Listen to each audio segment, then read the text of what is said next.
कहानी 24 घंटे की जिंदगी। सुबह 5:30 नई सुबह की शुरुआत। अर्जुन की आंखें बंद थीं, लेकिन अचानक अलार्म की तीव्र आवाज ने उसे झकझोर दिया। उसने घड़ी को देखा और पाया कि सुबह के 5:30 बज चुके थे। वह जल्दी से उठता है, हल्की सी मुस्कान के साथ खिड़की के पास जाता है, जहाँ ठंडी हवा और सूरज की पहली किरणें उसे प्रेरित करती हैं। वह जानता था कि ये दिन भी नए संघर्ष और उम्मीद के साथ शुरू होने वाला था। अर्जुन खुद से सोचता है, आज का दिन कुछ खास होगा, और अपनी दिनचर्या शुरू करता है। वह दौड़ने के लिए तैयार होता है और पार्क की ओर निकल पड़ता है। पार्क में पहुंचते ही वह गहरी सांस लेता है और दौड़ने लगता है। उसकी ऊर्जा में इजाफा होता है और वह खुद को तैयार महसूस करने लगता है। शरीर स्वस्थ रहेगा तो ही तो काम कर पाऊंगा, वह मन ही मन सोचता है। दौड़ते हुए उसकी मानसिक थकान कम होने लगती है और वह अपने शरीर और सांसों पर ध्यान केंद्रित करता है।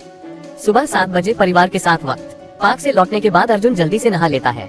घर पहुँचते ही उसका बेटा दरवाजे पर खड़ा होता है और कहता है, पापा जल्दी आ गए। अर्जुन मुस्कुराता हुआ जवाब देता है, हाँ बेटा, आज जल्दी ही आ जाऊंगा। रसोई में पत्नी ने नाश्ता तैयार किया होता है और परिवार के साथ नाश्ता करते हुए अर्जुन उनके चेहरे पर खुशी देखता है, लेकिन उसकी आंखों में एक थकान थी जिसे वह छिपा नहीं पा रहा था। बच्चे के सवालों का जवाब देते हुए वह सोचता है, क्या ये दिन कभी आएगा जब मैं अपने परिवार के साथ आराम से बैठ सकूं। सुबह 9 बजे ऑफिस की दौड़। ऑफिस के लिए निकलते समय रास्ते में ट्रैफिक का सामना करना पड़ता है। हर गली में गाड़ी का जाम था और घड़ी की सुइयां तेजी से बढ़ रही थी। अर्जुन के चेहरे पर चिंता थी, क्योंकि वह सोच रहा था, अब फिर बॉस से डांट खानी पड़ेगी। ऑफिस में आते ही उसका दिन बदल जाता है। फाइलें, मीटिंग्स और डेडलाइंस ने उसे पूरी तरह घेर लिया था। अर्जुन ये सब करते हुए कभी खुद को खो देता था, लेकिन वह जानता था कि यह सब उसके परिवार के लिए था। यही उसका उद्देश्य था, मेहनत करना ताकि अपने परिवार को एक बेहतर जीवन दे सके। दोपहर 1:30 बजे लंच ब्रेक। लंच ब्रेक में अर्जुन और उसके साथी कैंटीन में बैठे होते हैं। सब मजाक कर रहे होते हैं, लेकिन अर्जुन के चेहरे पर हमेशा की तरह गहरी चुप्पी रहती है। वह न तो मजाक में शामिल हो पाता है और न ही खाने का स्वाद ले पाता है। उसका मन हमेशा अपने कामों और जिम्मेदारियों में उलझा रहता है। क्या ये जिंदगी यही रहने वाली है, वह सोचता है। शाम 6 बजे वापस घर की ओर। ऑफिस के काम खत्म होते ही अर्जुन जल्दी से बाहर निकलता है, लेकिन रास्ते में उसे कुछ सामान खरीदने के लिए रुकना पड़ता है।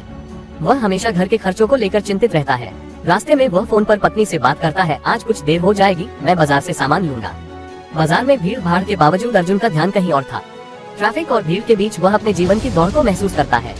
उसे लगता है जैसे उसकी जिंदगी एक थके हुए सफर जैसी है। रात 8:30 बजे घर लौटना।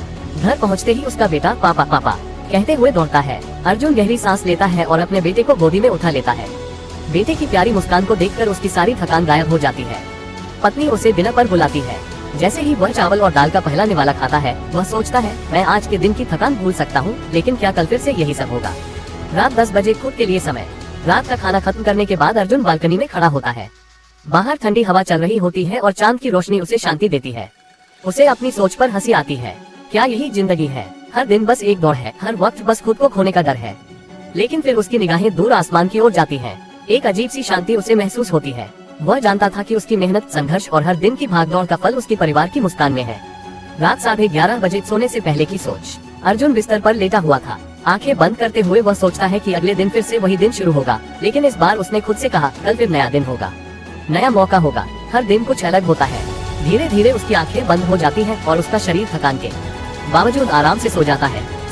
अर्जुन की जिंदगी एक संघर्ष है, लेकिन उसकी सबसे बड़ी उपलब्धि उसकी मेहनत और परिवार के साथ बिताए गए छोटे छोटे पल हैं। हमारी जिंदगी भी कुछ ऐसी ही होती है, भागदौड़, जिम्मेदारियां और संघर्ष, लेकिन असली खुशियां हम अपने अपनों के साथ बिताए गए उन सादे पलों में पाते हैं।